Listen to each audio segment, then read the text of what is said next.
Ladies and gentlemen, welcome back to the channel. And as Celtic prepare for their final game of the league season, Celtic fans are getting ready to party this Saturday. However, we've got a wee message from Glasgow City Council that is asking us to think twice. 2 whole days before the events are set to take place. Timely, as usual.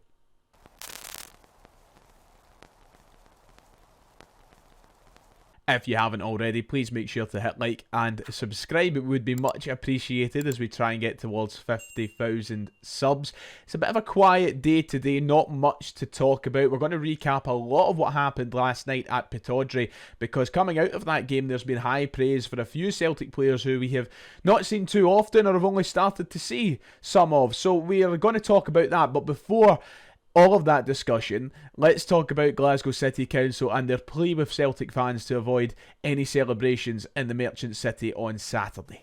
Now, the celebrations in Glasgow's Merchant City have become the norm for Celtic supporters these last few years. In fact, each of the last 3 seasons has seen Celtic fans flock to the bottom end of the Gala Gate to drink in the successes of lifting a league title, and that was the scheduled plans for this year. I should say, still is the scheduled plans for this year. However, Glasgow City Council are pleading with Celtic fans to think again and trying to put a stop to things at the 15th, 2 days before the events are set to take place. Yep, that's right. They've waited till the 11th hour, essentially, to say, please think twice.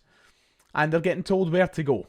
So Glasgow City Council posted this at around 10 o'clock this morning, that they would like fans to enjoy Trophy Day, but respect the city and your neighbours. It was a 4-part statement, basically asking Celtic fans to leave the Merchant City out of their plans this year, which has been met with a very cooperating reaction, you can imagine. We'll quickly dance through the statement. They say that they want supporters of every team in Glasgow to celebrate their successes, but they ask fans, including those visiting the city, to please avoid disruptive mass gatherings at the Merchant City or Trongate areas or other public places in Glasgow. These events and others like them have consistently led to disorder, causing significant disruption for the local community and businesses. Damage to buildings and infrastructure robs the public purse of hundreds of thousands of pounds that will otherwise be spent on essential services we all rely on. Enjoy Trophy Day, but respect the city and your neighbours. Do not attend unsafe and disruptive gatherings in public places like the Merchant City or the Trongate, which has been met with comments like this, which say it perfectly clear.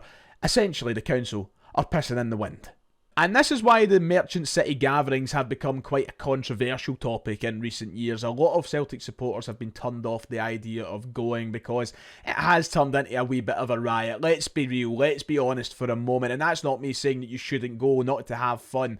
I'm just saying that in recent years, the last 2 especially, we've seen more disruptive behaviour. We have seen maybe incidents of violence break out or whatnot, but that's going to happen wherever you go, isn't it? And mass gatherings all over the world, there's always going to be moments and people who have to ruin the fun for others. So I don't think that the council have essentially said anything wrong in the sense of, please respect the city, please don't cause any damage, please respect your neighbours, but to wait till now to say it, and to say it when essentially thousands of Celtic fans are going to say no, just feels entirely futile.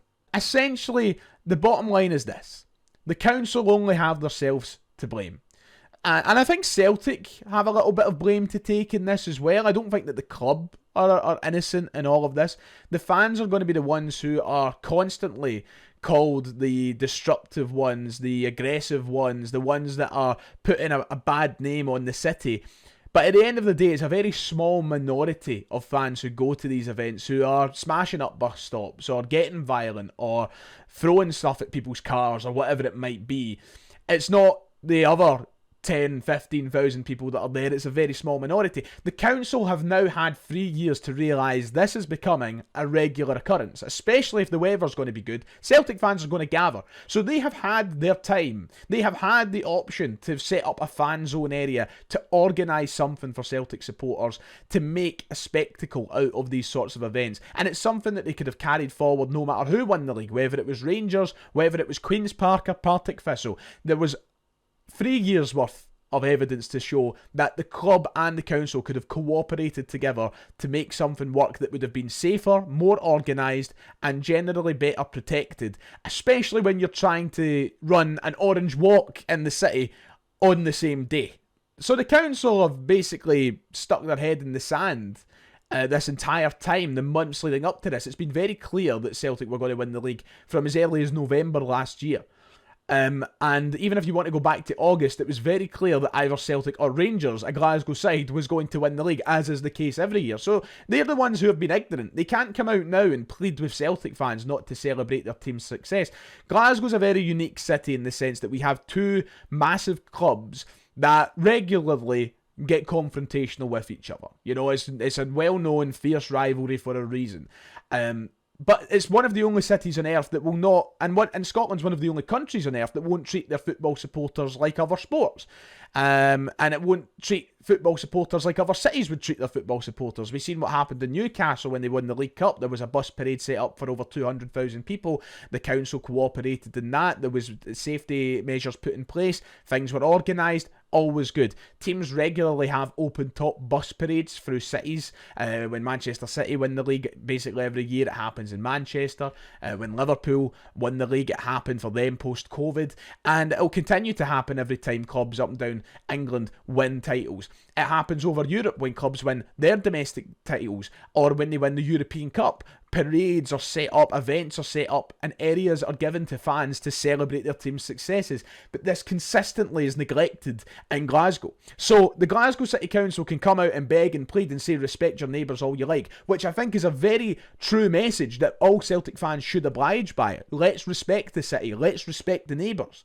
But to come out and act like you have no blame in the whole matter, I think is a bit ignorant, and you really have had the time to learn from your mistakes. So we'll see how many attend this weekend's events in the Merchant City. I do feel like it will be lesser than the last 3 years with the amount of folk who have fought to make it perfectly clear they won't be there. As I said, I won't be there. I'm going to celebrate in a back garden with a few beers to my name with my tunes blaring. And I'm looking forward to it. But if you are going, as I've already mentioned, there is supposed to be a scheduled orange walk in the city. Of course, these events can always be a bit troublesome depending on who you speak to and whatever. So stay safe, enjoy your afternoon, but don't let anybody forget that Celtic are champions again. So here it is, the league table, which proves Celtic are champions again. We still remain 17 points clear of Rangers going into the last game of the season, where Celtic take on St Mirren. It's a game which once again doesn't really matter in the grand scheme of things, but we would love to send the season off with another good result, scoring even more. I think we are very, very close to breaking the record. We'll talk about that on the podcast tonight, but 111 goals scored for Celtic this season, absolutely magnificent.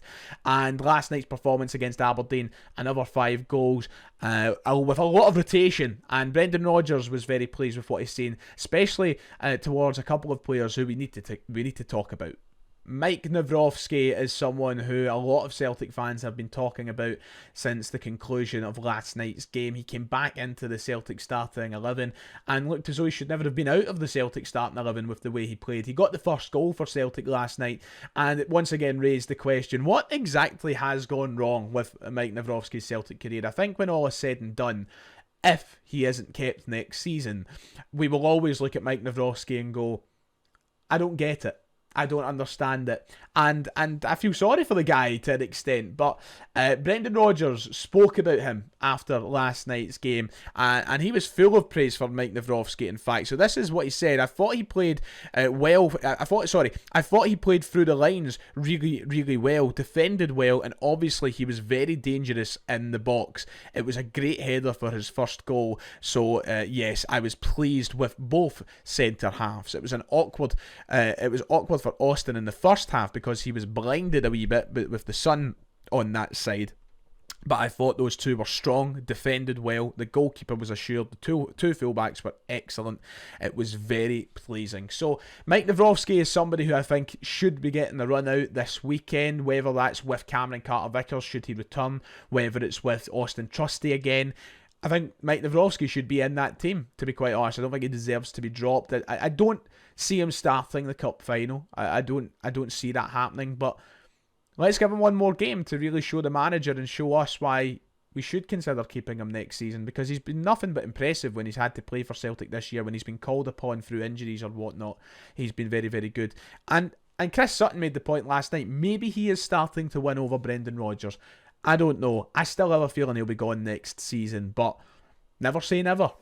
And Sean McArdle is somebody who is quickly capturing the attention of Celtic fans and getting a lot of love for his performances off the bench these last 2 games. He's somebody who's had very limited minutes, but in those limited minutes has proven he could be a future talent and one to look out for. Comparisons with Lamine Yamal already starting. Of course, we're all joking when we say that. But nonetheless, he is looking really, really sharp. And if you want to make a name for yourself, do it with the minutes that you're given. You know, don't just be a passenger. Don't let the game go by you and don't think the job is done. Come on and make an impact. He's certainly done that. Brendan Rodgers was full of praise for Sean McArdle in his post-match comments last night. He said, I liked him when he came on. I like the young players, and any player that you play for Celtic, you have to have personality. And you could see that even at 17, he comes into the game, he takes the ball, he passes the ball. He's got a wee edge to him as well, and I like that. He plays a lovely little one round the corner, which leads to Adam's goal.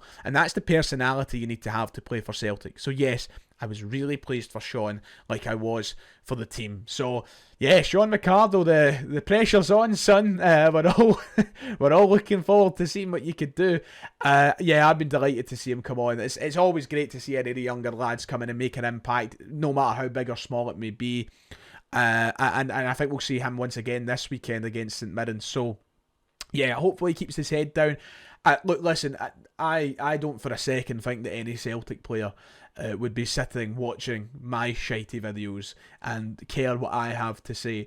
But I as he comes into this period of his career, which is probably the most important, it's make or break. You either sink or swim, you take your chances or you let it go. I hope that he makes the right decisions. I hope that his head's in the right place. I think it's very easy once you get to a first team. We've seen so many examples of it, especially in Scottish football, where across both sides of the city, across the whole country, not just at Celtic, where, you know, players do get into the first team at maybe that age of 17, 18. And then it's all about, you know, nightclubs and whatnot, and the stardom might get to them a wee bit.